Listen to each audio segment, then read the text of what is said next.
Have fun. It's Christmas. Happy Hanukkah. Jesse goes, are you Jewish, Jerry? No, I'm Southern Baptist. Just have a bit. Oh, you're not. Okay. Yeah. He gets some from Wickauer, from the viewers and listeners. He goes, I'm Protestant. Hey, man. Good Friday morning, guys. My name is Jerry Miller, and thank you kindly for joining us on Real Talk with Keith Smith. It's an absolute pleasure to connect with you guys through the I Love CVille Network on a show presented by Yes Realty Partners. It is blustery, downright windy and cold in downtown Charlottesville, and somewhere Keith Smith is drinking a Mai Tai with the beautiful Yonna Smith in the Caribbean, an umbrella drink on the sand. I can't say that I'm jealous at all. I know he's watching right now. You are missed, my friend, but have no fear. Ned Gallaway is here, and he's put together a panel of talented proportions. Tony O'Brien, Fluvanna County Supervisor. Jesse Rutherford, household name. So is Tony O'Brien. So is Ned Gallaway. Jesse Rutherford, you can't go to a watering hole. You can't go to a restaurant. You can't go to a retail joint in Nelson County without knowing Jesse Rutherford. I sincerely mean that. You know, in Nelson County, in God's country, a small town. That's probably true. Half of my relatives. Judah, you may see him at the Blue Ridge Barrel House from time to time. Judah Wickauer is behind the camera. He's the Elmer's glue of this team. The stats may not show up in the box score for Judah Wickauer, but the team does not get to victory lane without Judah Wickauer. I sincerely mean that. Studio camera, I'll stop talking and let's welcome household name. You guys, this is like the dream team here. Central Virginia dream team. Households are saying it is true that we are also on the TJPDC and are known to encounter another watering hole after our meeting. It's the whiskey jar, right? It's 50-50. Isn't it usually the whiskey jar? I was going to say, we have some new traditions now that have changed in the last 8 years, but... Yeah, local options. Patrick McClure does a great job at Lucky Blues. Great steak and cheese sandwiches. Steak and cheese sandwich is like affordable. Great price point. Great price point. Yeah, great that price was point. my favorite part. It's a good watering hole. It is a great watering hole. Ned Gallaway, my friend, I will follow your lead, set the stage anywhere you want to go, Supervisor Gallaway. No, I'm just happy to be here. I'm thrilled that Tony and Jesse are joining us. As Tony just mentioned, we sit together on the Thomas Jefferson Planning District Commission, and I thought it'd be fun. That was kind of the first thought to bring the three of us together. And Keith sits with us on the Thomas Jefferson Planning District Commission as well, and he is the current chair. And Keith will be finishing up his work through the commission and stuff this year. Yeah. So I thought, that's a nice little kind of link up, if you would, to bring us fellow commissioners together, and newly elected to new terms, ran unopposed because that's what Neil wanted, and thought we would talk a little... hit on Keith's real estate type stuff, but also talk about what we think our constituents are concerned about as we start these next 4 years together and to see where it goes. We'll say good morning to Neil Williamson, the president of the Free Enterprise Forum, watching the program right now. Travis Wilburn, the tourism aficionado. Lonnie Murray, welcome to the program. Olivia Branch, the queen of Keswick. Fellow supervisors in Albemarle, Fluvanna, Nelson, Louisa Orange on the show. Love Fitzgerald Barnes. And two counselors watching the program. I can't count how many planning commissioners. All right, guys, let's say some controversial stuff. Yeah, that's what I'm hoping you guys do. Which of my fellow supervisors go out to talk trash about? I want to talk about Chris Fairchild now. I love you, Chris Fairchild. I sincerely do. Oh, yeah, all right. Chris is in for a dousing today. Oh, Chris. It's a good thing you're not in this room. How about we start? You know what? He would have missed the... I know. Yeah. He would have enjoyed that. How about we start with Tony O'Brien? Anywhere you want to go, maybe like a scatter shooting, a State of the Union of Fluvanna County for the viewers and listeners? We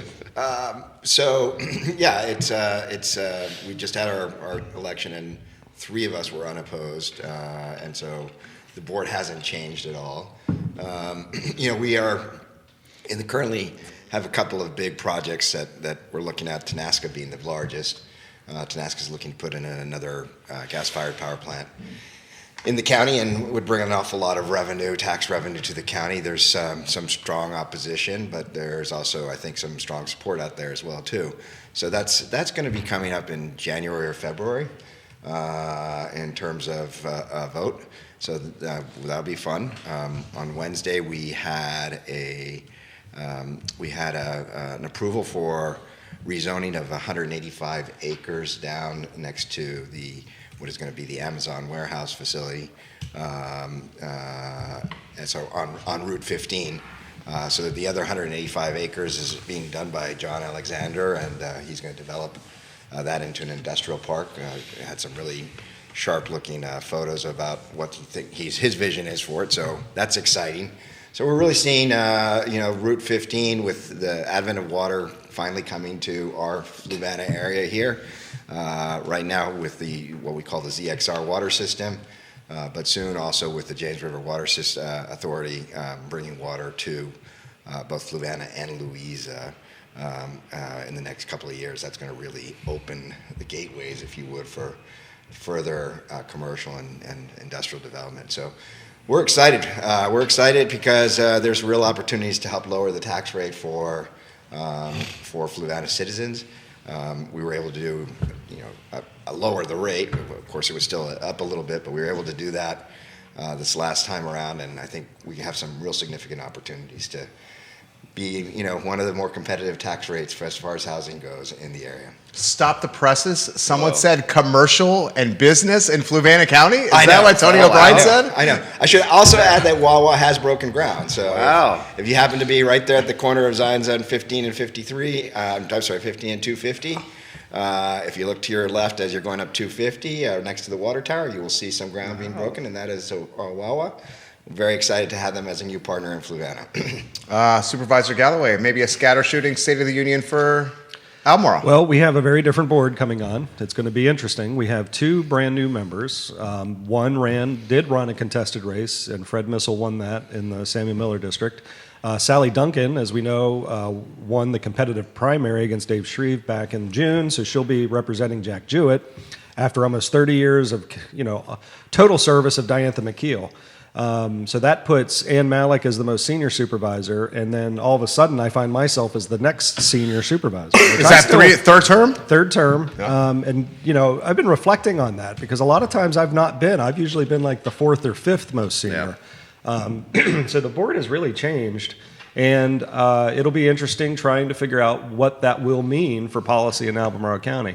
But we've got a lot of good things going on. It doesn't mean we don't have a lot of challenges, but with the announcement of AstraZeneca, and with the Home Depot opening, we have an economic development strategic plan that is actually happening, and things are you can point to things that say, here's what successes have been.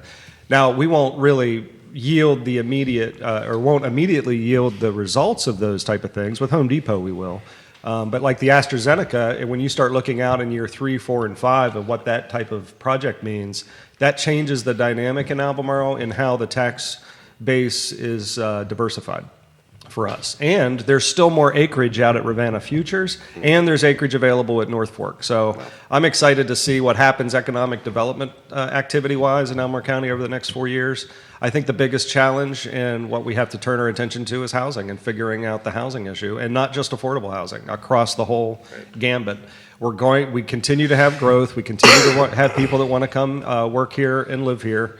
And they need a place to live if they are new. And for the folks that are here now, they need to be able to have the option to continue to live here and move up. If they want to move from multifamily into a single-family detached or something like that, then they need to have the opportunity to do it. But this is not an affordable place to live, and it's a very, very difficult place to live if you're trying to break in as a new homeowner or even rent. So that's something that I think myself as a supervisor that I have to contend with for the next 4 years. And I think we're going to be hearing more and more about public safety, frankly, and not just the things that grab the headlines over the last 6 months or so. And it's a little different than what the city of Charlottesville has been dealing with. But I think public safety is on the minds of constituents, and I think we'll be hearing more of that as well. 600 incremental jobs at AstraZeneca. All six figures. 3,000 indirect jobs tied to AstraZeneca.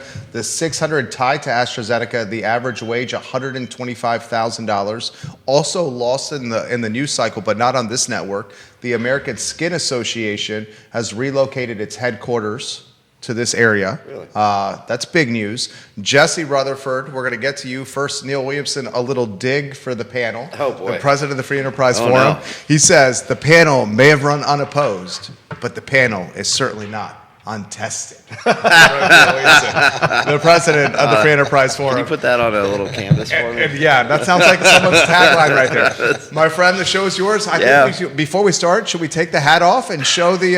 This is in Nelson County. Oh, I was going to say the recently manicured head for Jesse Rutherford. I know. It was a little bit more bald a couple weeks ago. I like it. Looks good. But after the wedding, I caught the cold that everyone has. The whole panel does. The whole, basically, I don't. 3 out of the I'm 5 looking of forward us to are getting it. sick right You now. will have it after today.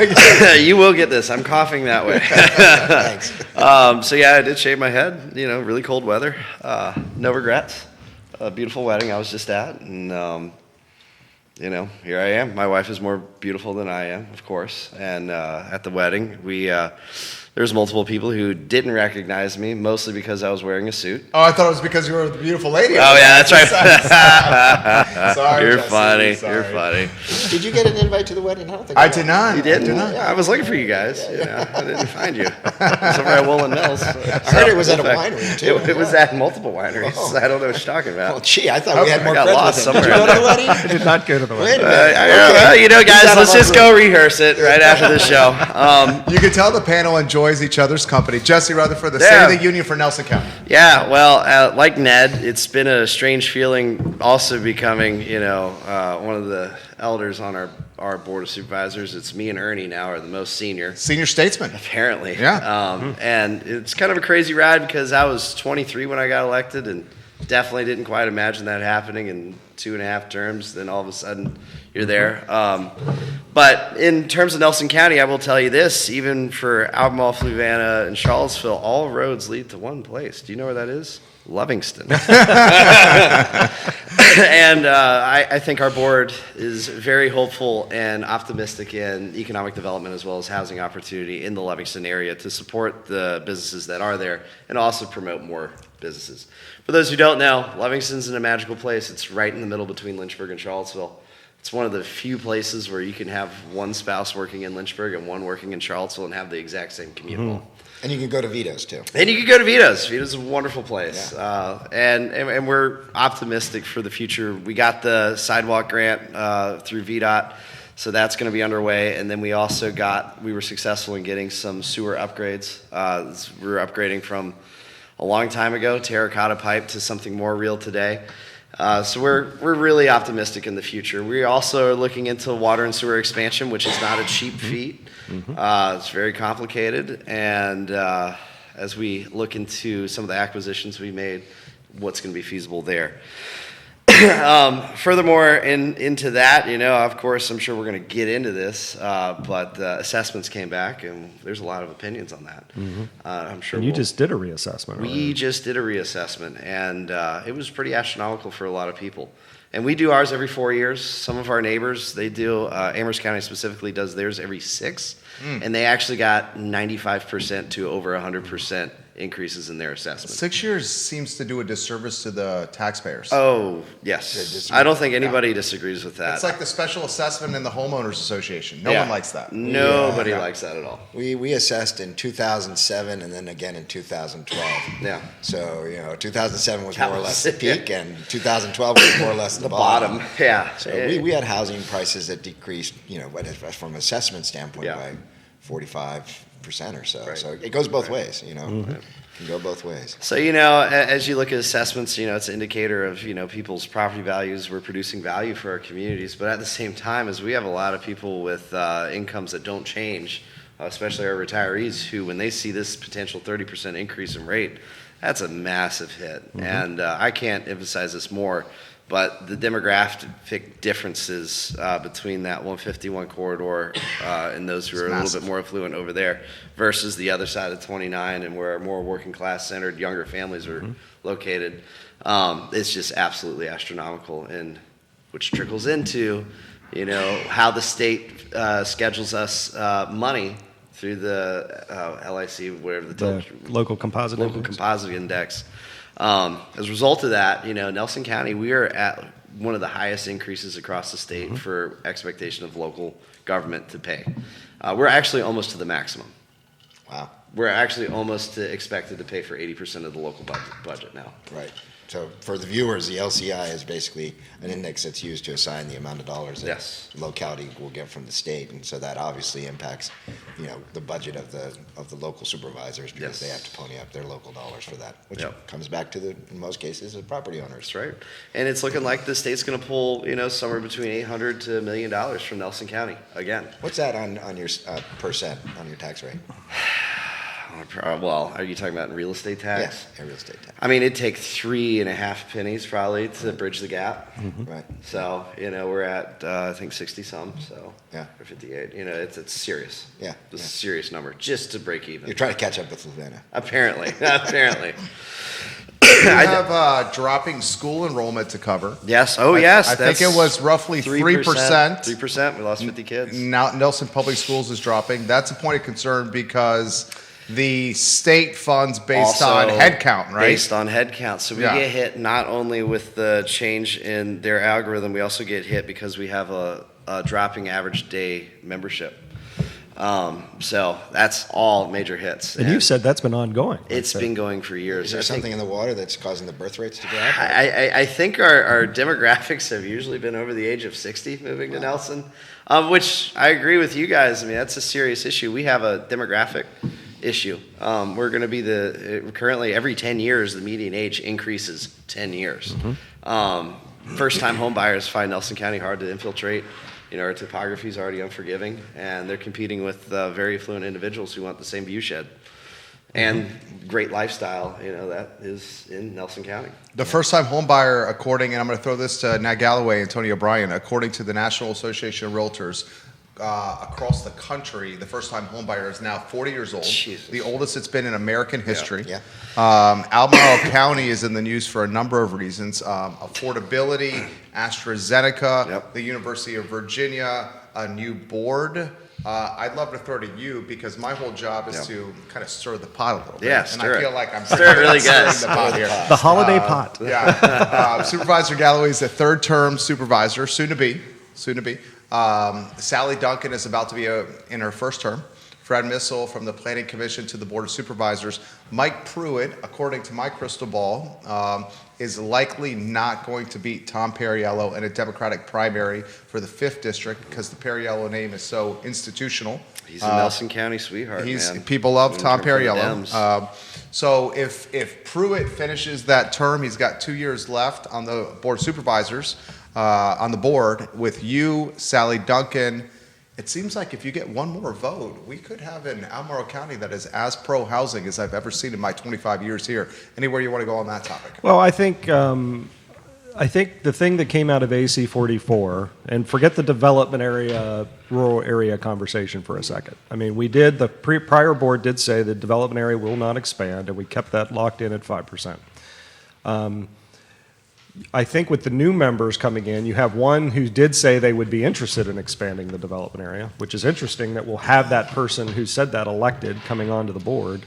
So I think it changes Sally Duncan, right? Yeah. I think it changes at the very least, it changes conversations that happen in the board meetings when applications come to us that maybe have us look at things differently than we have before. But as these gentlemen know, it's one thing what you say in a campaign when you haven't been elected yet Yeah. versus what happens once you are elected and you're on the board and you start to understand things in a different way that you didn't necessarily understand as a unseated candidate. Is that a fair statement? Absolutely. So I think it'll be interesting. Fred Missel has to take off his planning commissioner hat and put on a supervisor hat now.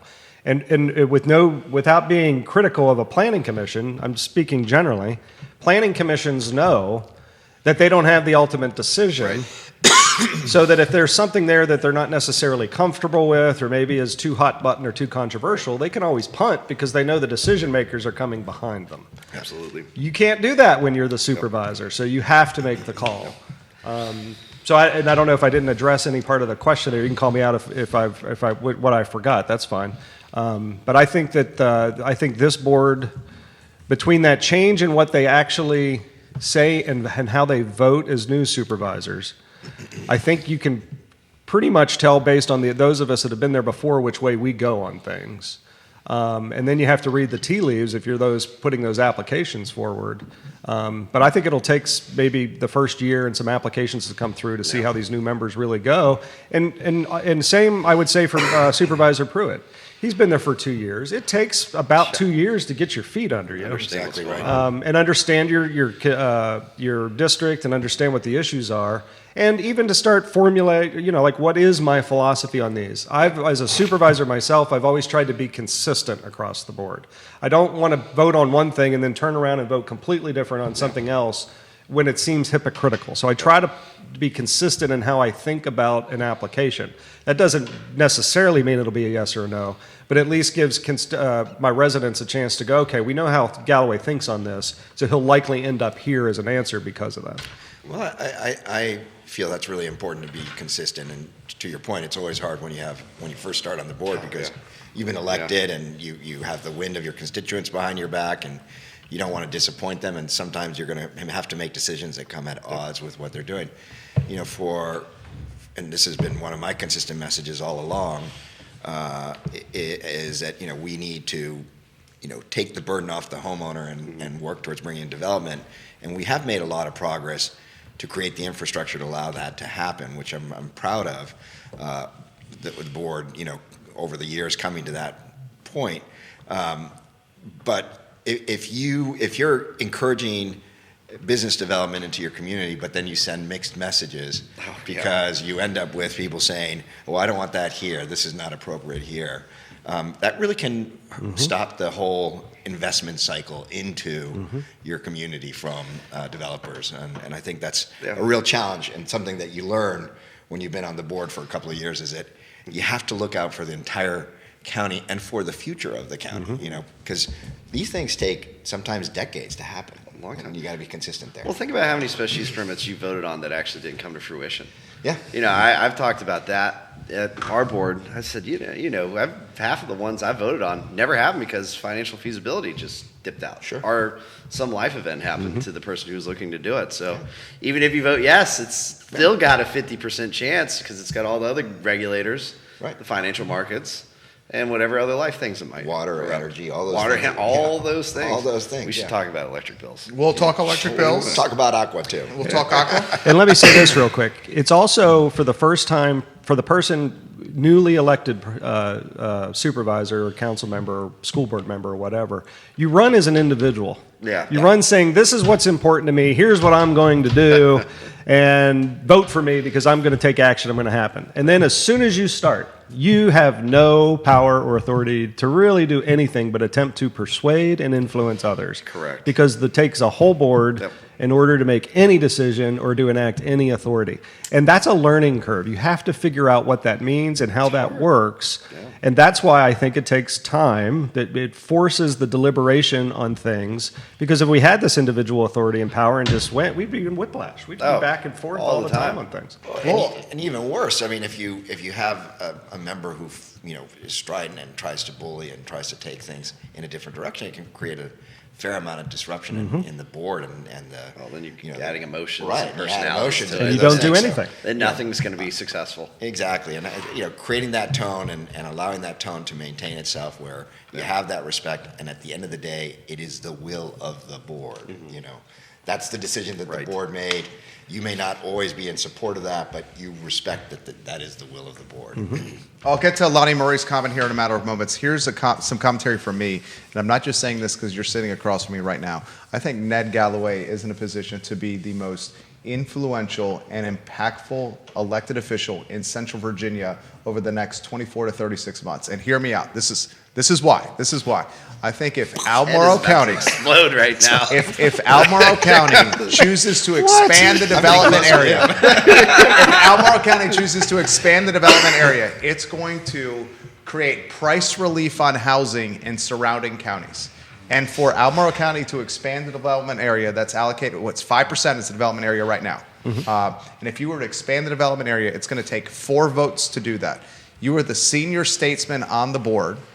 You, I think, are in favor of doing this. I think you have Pruitt in your corner for the expanded development area. He's already championed trading out areas of development. Sally Duncan ran on a platform of expanding the development area. So it basically requires some Fred missile recruitment. We know B's not going to do it. We know Ann Malik's not going to do it. Those two are out. So if you get Missile and Duncan and you and Pruitt, that's 4. That means Fluvanna has price relief with housing. Nelson County has price relief with housing.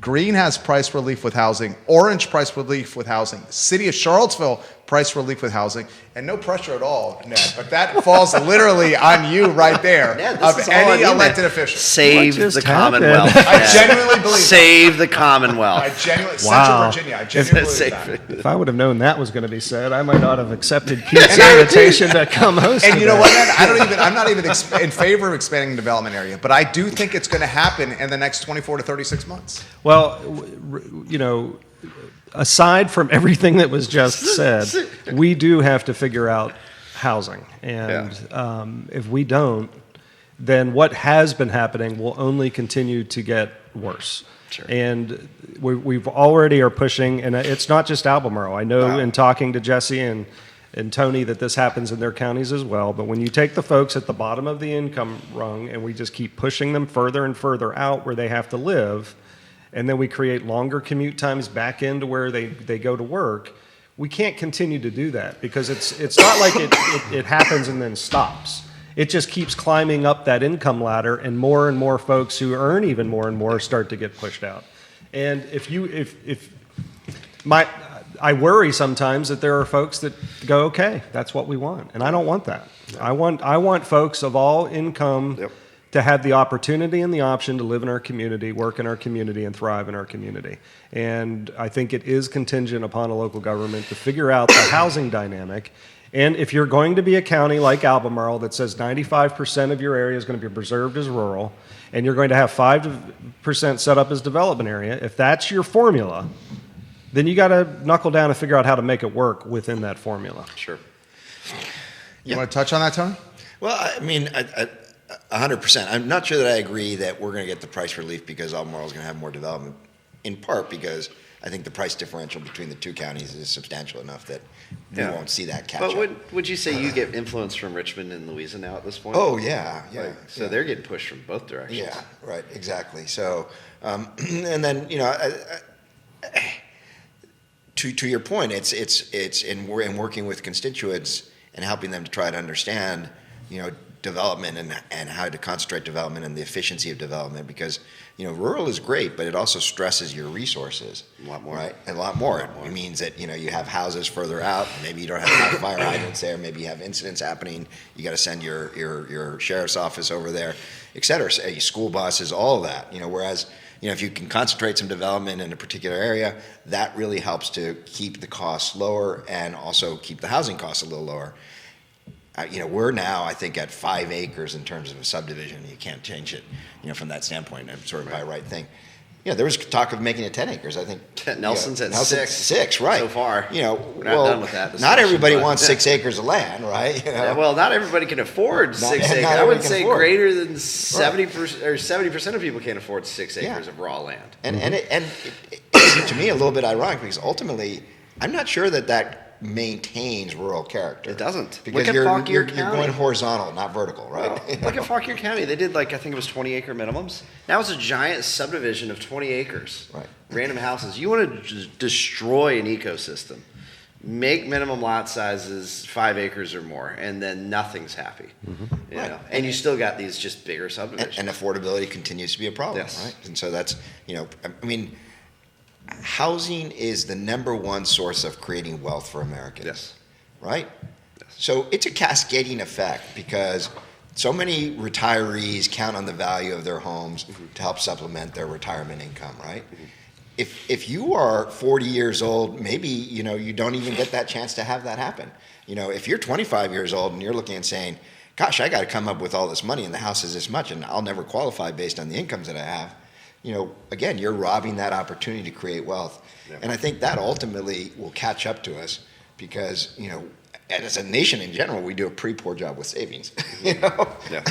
If Chris Fairchild was here, he'd push back on that comment about housing. Yeah. He would say Oh, yeah. this. He would say this, that housing is also the top strain for every jurisdiction when it comes to budget. Yeah, he loves to say He that. would say that. does love Would he not say that? Yeah, he does. Let's read the article he likes to Yeah, read. he would say that. He would say that. He would say 28 cents. you That's know, right. exactly. Yeah, I was right. waiting for it. He would say that. Lottie Murray watching the program, very smart guy. He says, one thing that concerns me about Nelson County, Jesse, when I visit is that they don't seem to have much in the way of protections for critical slopes or streams. I still see people building right next to streams or on almost vertical sites. Given the history of Hurricane Camille, it feels like Nelson is setting itself up to repeat that history. Has there been any discussion of increasing protections for natural resources? Then he shares a link.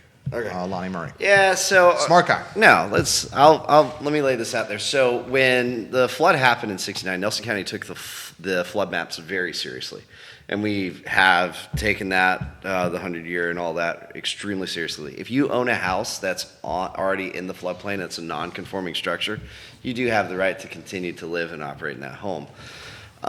So there's some of that we can't really stop. Now, when it comes to like riparian barriers and our natural resources, we have a lot of different entities that assist in making sure riparian barriers are protected.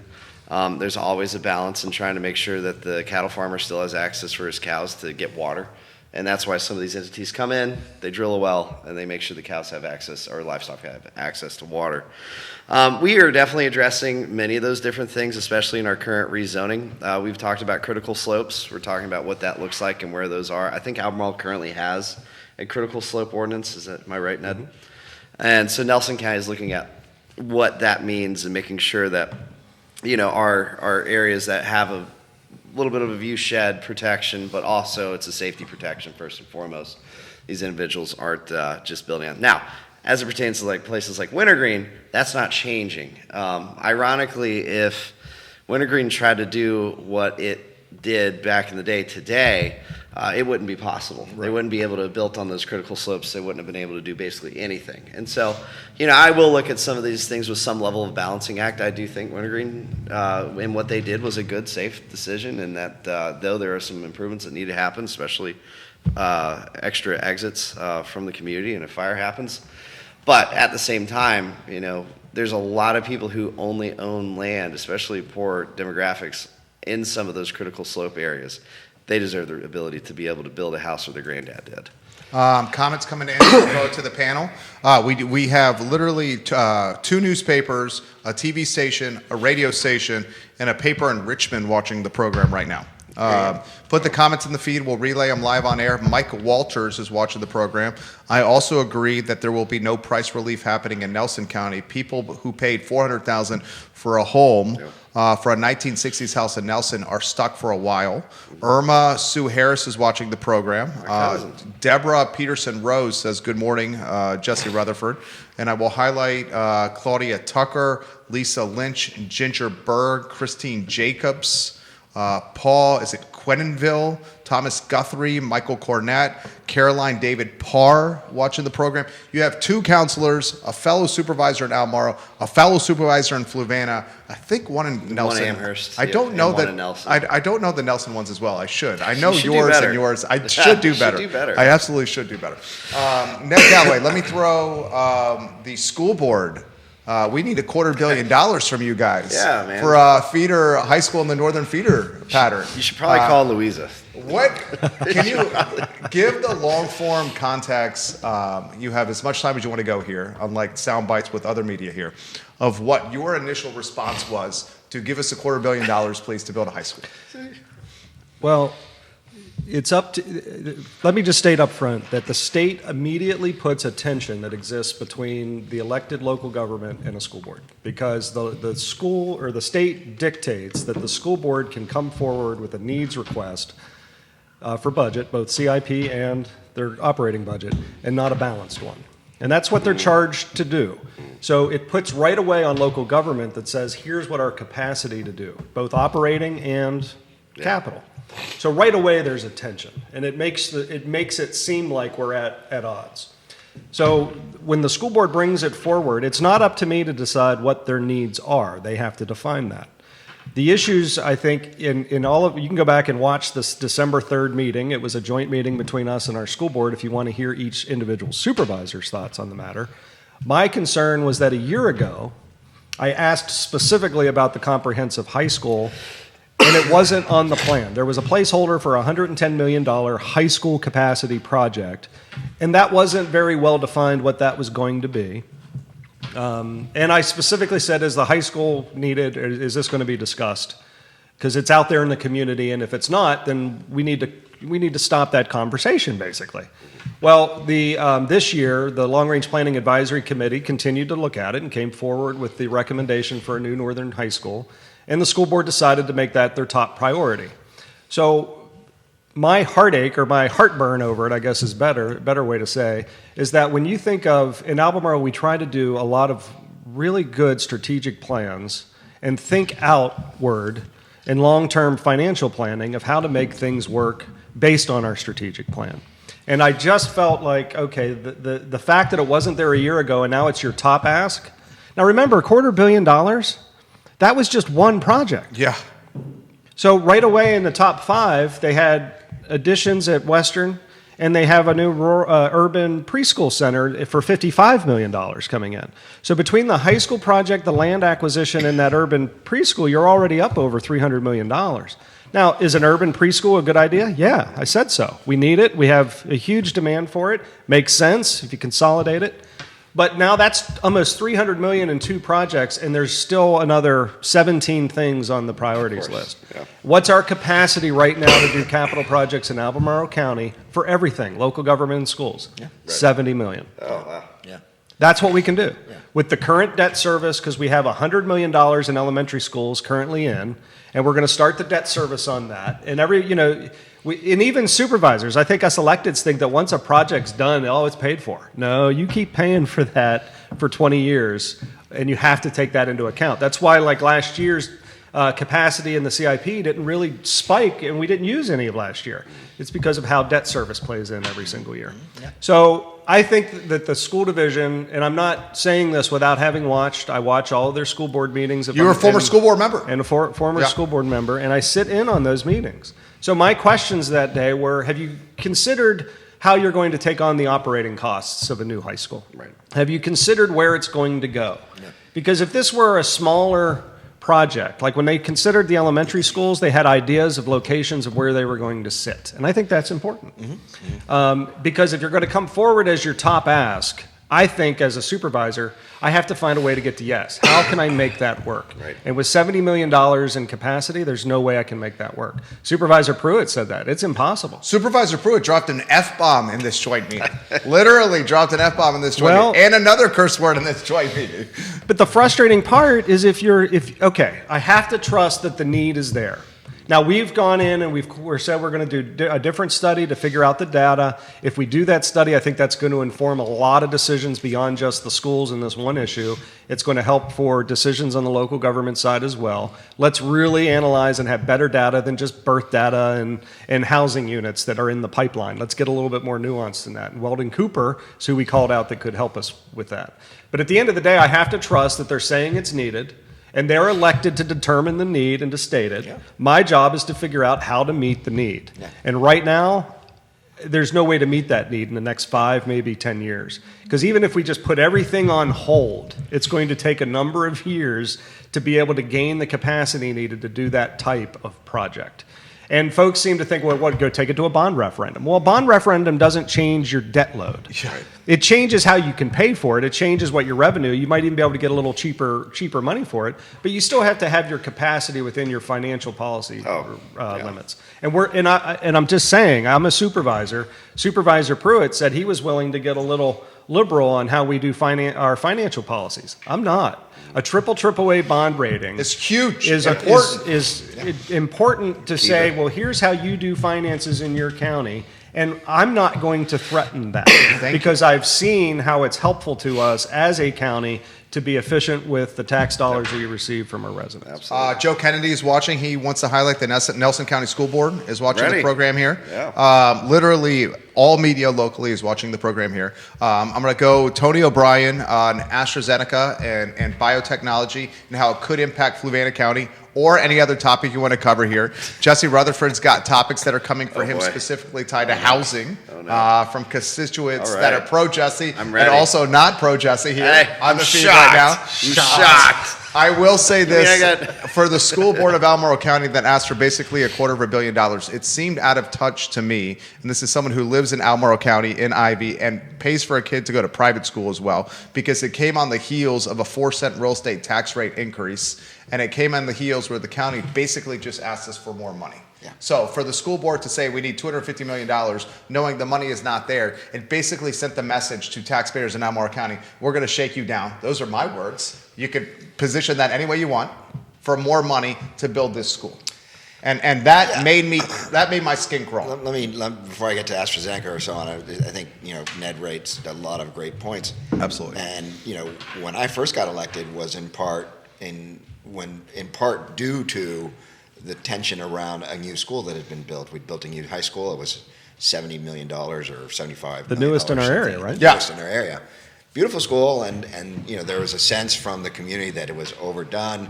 Obviously, there's studies that were happening. The growth was too great, and it, of course, happened to happen when that 2012 came on, that the bonds were coming due to start paying for the school, which added additional stress to the budget, which meant that we ended up cutting the school budget by almost $3-4 million. That was a huge impact for our schools, and of course, that created additional tension, right? So you have the tension of parents that are sending their kids to schools want quality institutions. They don't want their kids in trailers, and then you have homeowners that are worried about real estate prices. Or property tax continuing to rise and the affordability for their property taxes. So trying to balance and plan for the future doesn't always work out. We didn't think that we were going to be at the bottom of the market in 2012, Right. which may have relieved some of the stress. Folks said, oh, well, you spent too much money. Well, what I would say to my board, and I still say this regularly, is what monies did we set aside to build the school to begin with? You can't have it both ways. You can't say the debt is too much, but then not save for the need that that is coming in place, right? And then you will have potentially new people coming in that run and say, oh, look, you're holding all this money, in your reserves. Well, that should be given back to the taxpayer, right? Yeah. It's a huge balance between all those things, and it also comes back to the development growth, the residential growth, and the business growth that you're trying to bring into the area. AstraZeneca wouldn't have moved to Albemarle County if there wasn't housing opportunities for its staff to live in, for the people that are going to work there. So you have to balance that all out, right? And most people these days, even with telecommuting, still don't want to have to commute 45, 50 miles into their job in order to go work there. AstraZeneca is going to bring a lot of opportunity, and I hope that a lot of Fluvanna residents go through that. I hope that a school system goes in and helps to create programs that will attract students to be a potential employee for AstraZeneca. I think we're continuing to see the entire area benefit from the excitement of living in Central Virginia, right? And that's going to bring more businesses. It's going to bring more housing. And it's our job to try to balance that out. It's not always easy, right? Absolutely. Jesse Rutherford. Ready. Haters or... No, you want to touch on that at all? Oh, AstraZeneca? I think that's School good. board, yeah. Their school board. Your school population dropping 3%. Our school population dropping is one of the biggest, I think it's one of the biggest issues that we run into as a county, because it's an indicator of something far worse, and that's we don't have families living, working, and raising kids in our hometown. A community that's not raising kids and not getting educated in our home is not a community. I do not want to see our community just be a place where you go and retire and then live the rest of your life out. This is a place that has a lot of history, hundreds of years. My family goes back to 1702. And I'm really proud of all the generations that came before me and the stories and the kids and all of that. And when you start losing that fabric in our community, you really start losing the story of what our Nelson County is. So I agree. When it comes down to figuring out those populations, Nelson County has to figure out a housing problem so that we can get young families to be able to afford to live in Nelson County. Yeah. We do know this. You just said it. The first-time home buyer is what? 40. Average age nationally. 40 years old. Yeah. Okay, that means, and I would even look at you and say in Nelson County, it could be a larger number of age than I think that. it's probably higher than 40. It could be higher than 40. I would not be surprised if it's the case in Albemarle as well. Right. The impacts on that is astronomical. It means less funding from the schools. It means less people to work in our workforce and service industries. It means we got to figure out how to bridge that tax burden when you have this very affluent demographic and then this other demographic that just can't barely afford to make ends meet in an expensive economy when electric bills are jumping up like they are and taxes. We have to really look into two things: one, producing housing stock, and two, producing jobs. I think AstraZeneca presents some unique opportunities, especially in the 3,000 jobs. It's 3,000? 3,000 indirect, 600 direct. Indirect jobs around it. I mean, that's a big deal because, our hopes is that some of our people get the opportunity to be some of those individuals. We already are. Our workforce services Charlottesville and Albemarle. Yeah. UVA is one of the highest employers that our people commute to outside of Nelson. I'm sure it's the same in Fluvanna. We're going to have a lot of job opportunities in Fluvanna between assuming the Tenasca plant is approved, the building of the Tenasca plant, that's going to create opportunities. Yeah. Amazon, now in another industrial park, Wahoo, Wawa. All of those things are going to help to create jobs in our area. Absolutely, and I'm gonna compound this with two things that we need. Nelson, we need jobs, whether that's some type of manufacturing, if that's even going to be feasible, or some level of how is it that we can be this place that is servicing the outside areas around us. Mm-hmm. There are some businesses that have looked into Nelson County and said, let's put home base here because we can work in both the draft area, we can work in Charlottesville, and we can work in Lynchburg and Amherst really easily and deploy our workforce. The second is workforce training. We can't say it enough. We have such a shortage in all the tradesmen in this Central Virginia and around that if we don't start answering that question, then those kids who are graduating definitely are not going to still be able to afford even to live in mom's house. Mm-hmm. So Comments coming in. This one from Jason Howard on Rio Road, your district. As an Albemarle homeowner and taxpayer, it was a surprise to see a 4-cent tax hike on top of a double-digit assessment increase. Year-over-year taxes on our home have been the largest burden item in our household by far. Does the board have any plan to slow the increase in tax rate on homeowners, or does the steady influx of newcomers from Northern Virginia and beyond who are willing to pay over asking price on these homes make it not a pressing issue? Right. So when back in the spring when we were doing our budget town halls, I have not shied away from the fact, not only is it just the year after they had a over 10% increase in property value raise and assessment, then a 4-cent increase on top of that.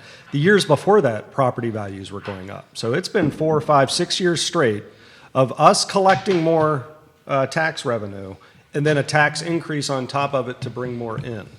The thing that most of my constituents that engage with us during the budget season, what they ask me, it's not so much why are you raising my taxes? It's how are you going to use the taxes that you're raising and asking from us. And this past year when we did the 4-cent tax increase, we very specifically stated why. Yeah. And 3.2 cents of it was dedicated to public safety.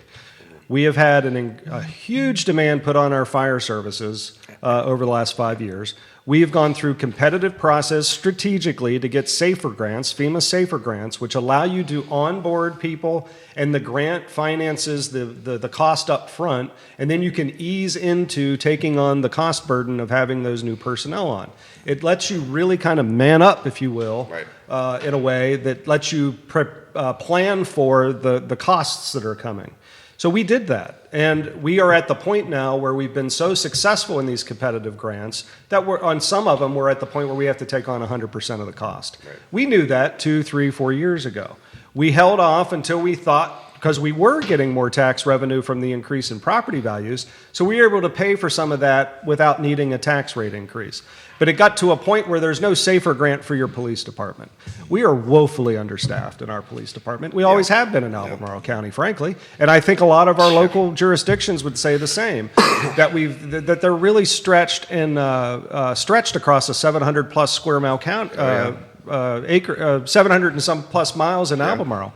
So that tax rate increase specifically allowed us to add to our police department, specifically not just for traffic enforcement and putting them in patrol, but also to allow you to build out your detectives and to be able to handle the burden of crime, prevention and investigation of. So when you go to your community and say, well, here's why we need to do it, It's just like in sales. If you have $1 and you see something and you see the value of that thing is higher than the dollar it takes to get it, then you accept it and you make your purchase. Yeah. Well, it's contingent on us as electeds to say the same thing. Here's what we need, here's what it costs, and here's what I need from you to be able to do that. Right. And then you agree or disagree with us, Yeah. and then that's how elections and things like that That's right. play out. Exactly. But when I explain to my constituents that, yes, I didn't try to act like the property values hadn't increased. I'm not trying to say that it's not been a burden on homeowners in my district or in the county, that it's getting more and more expensive to live here. But here are the needs that I'm hearing folks say need to be addressed, and here's what we're using those dollars for, and that's why we did the tax increase. Now, what's the answer? In the budget town halls last year, we started talking about that diversification and a strong economic development strategic plan. Right. We didn't know about AstraZeneca back in the spring. No. Those things happen in different ways, right? That's was true. quick. You did not know about AstraZeneca in the spring. You know, back in the spring, when you're talking about, how economic development projects Yeah. happen, these things can pop up out of anywhere. That's fast. Now, what Yeah. did we know? What did we know in the spring? yeah. Right? Well, we know that we have a piece of property that we acquired for economic Sure. development activity, Yeah. and that it would yield us better tax revenue, right? So you go and you execute that, and you hope that it's going to yield you some results. And what did it yield us? Well, the first out of the gate is AstraZeneca. And look, if people are like, well, what's the timeline and all of that? Well, all you have to do is look at the state and what the governor was doing in the lead up to see where he was at and what he was doing. And I'm not just speaking of AstraZeneca. He hammered down on 3 or 4 big projects in the state. And you could tell based on his international travel and what he was doing, you can kind of figure out the timeline of how these things come to be, right? So, we were telling folks we did this because we wanted to eventually to collect more taxes from the commercial tax base to ease the burden on the homeowner. And it takes projects like an AstraZeneca to do that. Oh, sure. But you know what? It also takes things like getting Home Depot up and running, which is why we also gave them an incentive Right. to get them up to speed so that they would guarantee that they would open in 25, which they now have in 6 months ahead of time or 5 months ahead of time. And now that the value of that Fashion Square Mall, which had dropped to like $100 and some thousand. Right. I think the declining revenue from that property. Now that's up and running. That whole tax base or value on that property has gone up. We'll collect more dollars from that commercial entity, which will help ease the burden on Mr. Howard and others that live here. You bring up a great point, which is, the percentage of the homeowner in terms of the budget for the county. Do you know what that percentage is in your county right now? So, how much we take from them? Yeah, in other words, of your budget, is 85% coming from the homeowners? It's dropped down. It was 11% was commercial. The agricultural had dropped to, I think, 12% in that range. So that's 24. There's a fourth category that I'm not remembering. So that leaves you in that 70-some% range. Yeah. What is that it was in your from county, Jesse? What What percentage? What of your tax revenue comes from homeowners? Golly, it's hard to think. At least, I'd say it's probably 50-60%. Fluvanna, what, 93, 94? Well, it used to be 93. Does that count It's personal down. property tax and everything? It counts commercial, but remember, we don't have a ton of commercial out Oh, there. Yeah. So you don't have any TOT either? Yeah, exactly. You don't have meals and lodging? Now we do. Now, I'm sorry, we do have meals and lodging, right? But we don't have the same sort of Right. traffic. Essentially, coming through our there. whole The meals just started. We just Yeah. started meals. And by the way, if you're a Fluvanna business owner who serves meals, you need to start collecting those taxes Oh and yeah, paying them. it is actually a crime. It is actually a crime. It is actually It a crime actually to a not- crime, yeah. and we don't want to put our neighbors in jail. No. No, I would say between transient occupancy and meals and lodging, that is a double-digit percentage for us, 20-30%. It's a scary double-digit because it's so large, because we're also afraid of economic events. Yeah. What does that mean? We don't have a business license. Oh, you don't have a B? You don't have a? We don't have B-Poll. We don't even require businesses to have a business license. That's Unbelievable. awesome. Yeah. Yeah, we do charge $30 for that. I thought the state required I you had to get a charge. business license when I opened my fruit stand back in 1992 on the downtown mall. Yeah. And in Charlottesville City, they're making you pay your taxes in Q1 based on projections for the entire year. Yeah. So Fluvanna County, maybe where you want to set up a business is what Tony O'Brien is saying Do you about. guys exactly. do gross receipts tax here? Do y'all do gross receipts? Yeah, we don't do that. Do you do gross receipts? Awesome. They- Look at them, I know, man. just They're trying to killing figure it it on that front. but to the larger point, okay, great, we don't have that, but our homeowners pay 90% of the burden, Yeah. right? Yeah. And so the task, the point that I'm trying to make is that the task of a board over years and decades is to try to do this balancing act, and that balancing act doesn't always work out because you get voted in or you get voted out based on what the sentiment is in the community. We want to be rural. We want to have growth. We want more development. We don't want to pay for the infrastructure. We don't want to pay for the school. All of those things play into the election cycle. And if you don't have consistency and a vision on your board that is looking forward, you end up in a worse situation. Well, and then you get situations that are even further worse than that. Is then the state will start taking the authority away from you. Absolutely. And we've seen this with solar. Data We're seeing this centers, with data starting to centers. happen, And it's not like they grant us a ton to begin with. Yeah. There's a chance this will happen with housing. Right. Yep. If local governments, there have been some interesting articles in Cardinal News talking about housing and specifically VACO. And they said to VACO, they're like, we're so frustrated with the local governments, they won't even give solutions for housing. They just want to keep their authority. Mm-hmm. And today, that's the wrong answer. That is the wrong answer. Having no answer is definitely the wrong answer. Yeah. And local jurisdictions not coming up with solutions will have Big Daddy Commonwealth pick some random board at SCC and say, hey, actually, it meets all this criteria, stamp. Yeah. Right. Here you go. Right, which may result in you not getting proffers. You're not getting proffers. The negotiation of anything. Yeah, because now It actually might be in the state. wrong location, and we're like, Might can be. you go across the street? So and that's 100% true. Yeah. Again, the challenge is how do you balance it out when you have neighbors that are going to be affected because their property, the surrounding property is changing around them. And right? But if we keep on saying no to businesses or no to housing, we're creating this problem. We've created a disaster. Yeah. I mean, I look at you every day and say that, I'm good looking. Yeah, I look at You you are, every day. Tony O'Brien. Sorry, I look You at- are. Sorry. Yes, you are beautiful, Tony. But not as beautiful. I guess apparently not as good looking as Ned. Apparently. Sharply dressed. But local governments have definitely a massive reason why developers haven't been able to produce housing in these areas, especially in metropolis areas, so that local areas like Nelson County don't have to share the burden. Right.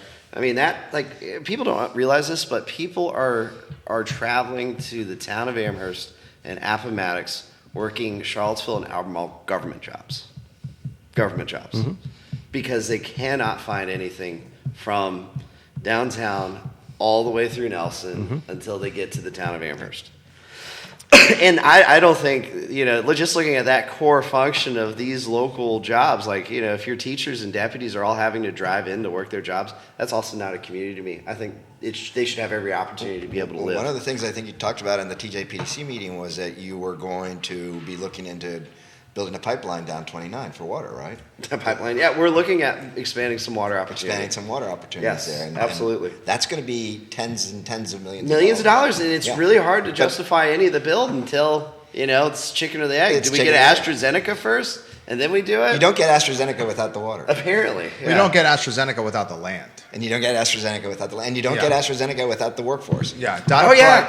Yeah. Donna Price on this network, where Ned was sitting, I don't know, was it like a year and a half ago, said the Rivanna Futures and Rivanna Station, the purchase of Albemarle County of that land, was going to be the most significant economic development opportunity and deal in Albemarle County history, save the University of Virginia's creation.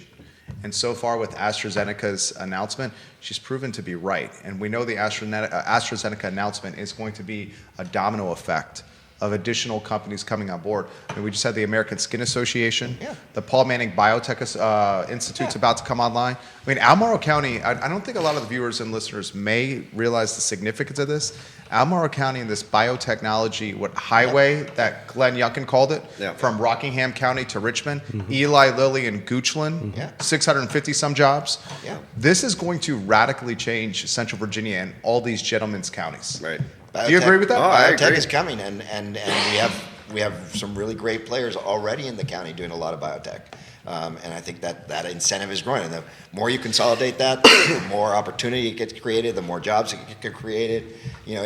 And biotech is a good paying job. Yeah. Right? Yep. We got a university. Everybody loves to talk about the triangle down in North Carolina, right? Well, we're starting to become our own little hub from that standpoint, and that's exciting. That's really exciting. The challenging thing with the biotechnology, and then I have to throw Periello to you, and we're at the 11:20 marker here, is the biotechnology jobs, while incremental jobs, are often filled by people out of market. True. Coming to this absolutely. area But out that of comes market. back to training, right? That you know they're coming, so now you work with PVCC, you work with UVA dude, to make the training available. I'm sure AstraZeneca's counting on UVA being a feeder. Oh, 100%. 100%. They'll just say, hey, improve your program a little bit. Yeah. Yeah, everybody's geting a $100,000 job. Yeah, Next day, that's day what after they're graduation. doing. That's what they're doing. Supervisor Gallaway, Periello's announcement surprised me. 5th District. This would be his 3rd attempt. Won the first one, thanks to Barack Obama, in large part coming to this area and championing his push. Loses the second one. Was the second one lost to Denver? I think so. It was Denver beat No, him? no, Or no. was no, that no, Bob no, Good? No. When he ran the second time, he lost to Robert Hurt. Okay, Hurt. thank you. Robert Hurt. Thank you. I was Thank so lost. Virgil Good was before. Okay, thank you. He And beat then Virgil Good. now his 3rd try, Periello. Where do you want to go with the Periello announcement, the 5th District, which is all the counties here in the 5th District? Well, I mean, it surprised me as well. That came out of left field. I wasn't ready for that. I think that it's interesting because when you compare, I mean, it cleared the field accepting, and I don't know, there might be a couple others that have. I don't know if they've decided to stay in or not. 3 dropped out within 48 hours. Yeah, So, my colleague on the board, Supervisor Pruitt, got off to a great start. Absolutely. People liked him. He's raised a lot of money. Smart guy. And you got to remember, Pruitt's of the age of kind of where Tom was back when he first ran. Right. Young, energetic, good ideas, got the right things in mind. I would even suggest similar. I think Mike comes from a little bit more of a blue collar background. Definitely. Oh, yeah. So he's got a little different experience, but Tom's from the area and is well liked. So I don't have to speak to the enthusiasm that you've seen from it. So it's going to be interesting to watch this play out because I don't believe Mike. I mean, he's already said that he's going to stay in and go. And I think, as Neil Williamson says, contested elections are a good thing.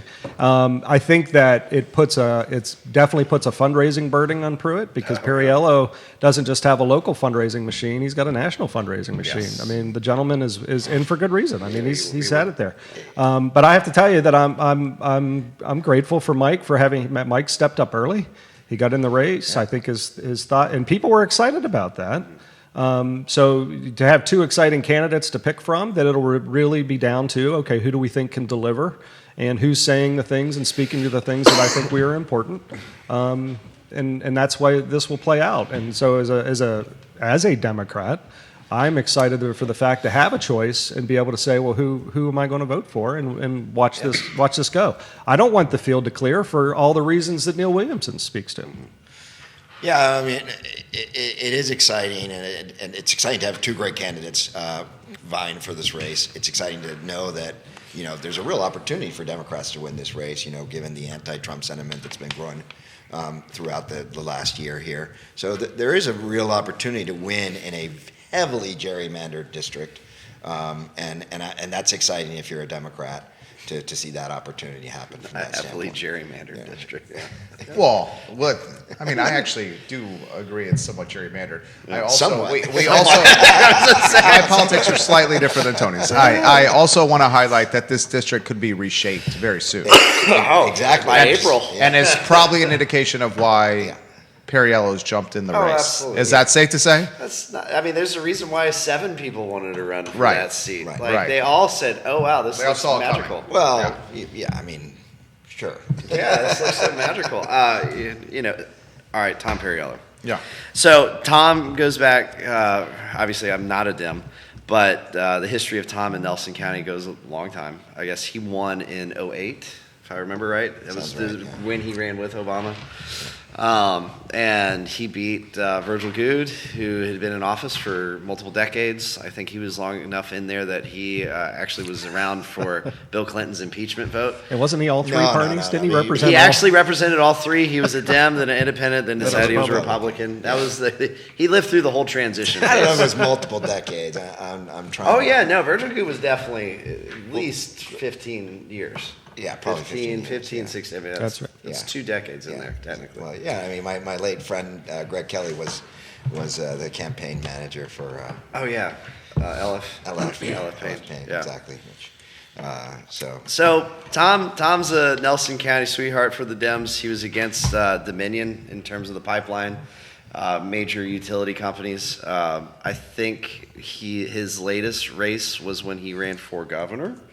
The Dem nod for governor Against Northam. against Northam. Primary. Was it, or is it McAuliffe? No, I thought it was Northam back when didn't he I think it primary might have been- Northam? I think it was McAuliffe for some reason. You're the. I don't know. You got the political history. I'm yeah. gonna. you're putting us in a tough spot. I know. Sticking with because we all serve with Mike Pruitt. Right? Yeah, You know? no, it's okay. But so, regardless, I think from a data standpoint, Tom Perriello he's got a foothold in a lot of different places, people of color, as it relates to your most affluent Dems all the way down to your average ones. Like he's been a table conversation and missed for a long time. Yeah. For a lot of those folks, and then his facing off with utility companies, put him in a little bit of a stronger spot. I think it will be more interesting to see how this district is drawn, and then if it survives the referendum that would be necessary for it to happen. But as data shows, it could very well pass both, and what that would mean politically over the next decade would be intriguing because it's forcing a lot of grassroots Republican committees to change philosophical takes if the referendum is lost. That's a story we should follow closely. Whether Yeah, they that's a story. That's significant. The end of the show. We went 15 minutes long. I would be remiss not to offer closing thoughts opportunities. I want to highlight Supervisor Gallaway put this panel together, so thank you. I thought the panel was excellent. This was fun. No, I'm thrilled you guys were able to join me. Keith had when I told him what the panel was going to be, sent me a nice picture with blue water and blue sky behind him. So I'm thrilled We that he didn't can be even get to down his there and question. And we didn't even We get didn't down. even We get didn't even invited. get to Keith's real estate question. Sorry, Oh Keith. yeah, sorry. But I think I love serving with these guys on the Planning District Commission. We get together once a month with our colleagues from Greene, Louisa, and Charlottesville.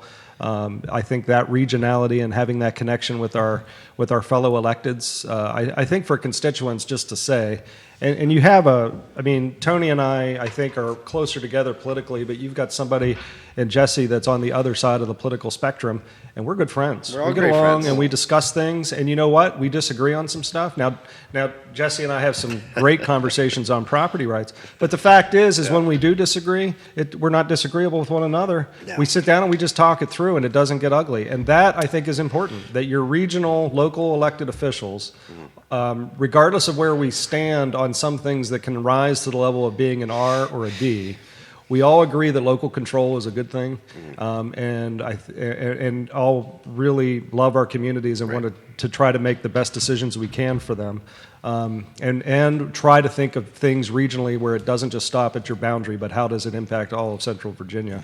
So just appreciate you guys being on the commission, and thankful for the relationship, and just wish everybody that's listening happy holidays and a happy new year. Yeah, absolutely. Tony O'Brien.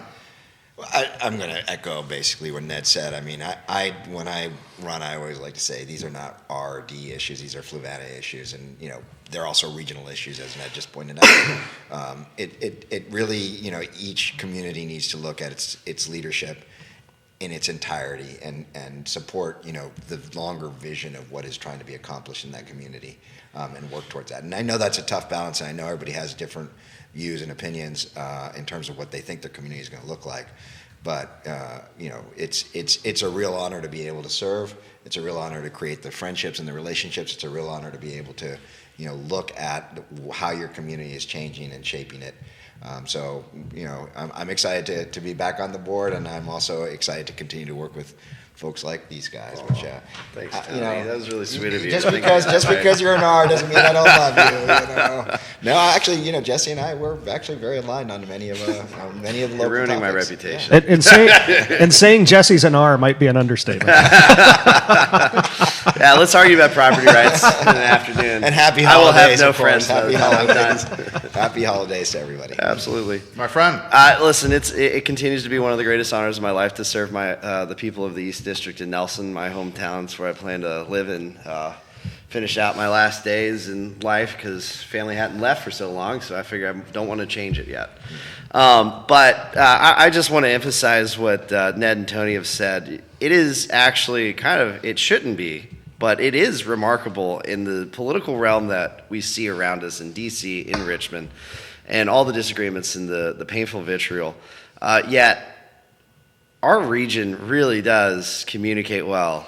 We get along well, and we've done some big stuff together, specifically the VATI grant implementation and making sure that the internet conversation, though Nelson County was first, and we beat everyone to it, and it's a little bit faster where we are. Nope, faster in Fluvanna. Oh, okay. But the fact that we were able to do that and then help the region out. We had other counties begging to participate with us to see this accomplished. And we changed people's lives by virtue of all of our localities getting along. Yeah. And that's something that's a big deal. We should root for our neighbors to be successful because their success is our success. That's right. We should be rooting for everybody to, keep their taxes high so that they, young families move to Nelson County, hopefully. But regardless, we do have that going for us, and maybe one day DC can take some tricks from us on how to manage and get along and have a beer together and have hard discussions. Yeah, and really, the internet changed that Oh, in our air. it did. A shout out to the CEO of CVEC. And to the Gary board of Wood is a CVEC. hero. If you Yeah. could put that in there, he is. Gary did a solid job. He came to us pre-COVID and said, "Here's my 2018, vision for 19. doing this." and it was It was great. COVID came in, and then at the time that he came in, the state of Virginia was spending $11 million a year on the internet for the entire state. He had gotten his board to raise $90 million, and then was coming to the localities for additional revenues. Then COVID hit, and federal everything funds. changed. And so in 5 years, basically, we've transformed the entire area. The localities, but this wouldn't have happened without his vision. So shout out to And I Gary love the CEO fact that you board. said celebrate others' successes. Like we all were cheering at the commission when Greene County got their water situation figured out. it's a big We deal. love hearing because we all know that eventually Louisa County is going to just let some of that spare money fly They're off just- their county. It's falling out of their pockets every time they drive. So, but I mean that's important for our region. When counties are successful, all the people that live in them are successful. Yes. So, cheers to that. Ned Gallaway, Tony O'Brien, Jesse Rutherford, all around good guys. Sincerely mean that. Judah Wickower behind the camera, great guy as well. Saved me with the water bottle. Thank you, Judah Wickower. This show is archived wherever you get your social media or podcasting content. I'm seeing that comment all over the feed. Find it all over social media. Then the I Love CVille show is up at 12:30, where we may have some breaking news tied to a new president of the University of Virginia. So log in. Thank you for joining us, everyone. Thanks. Thanks. Thank you, guys. Thank you, Grace, for the show. It's great. Nicely done, gentlemen. He's going to tell us when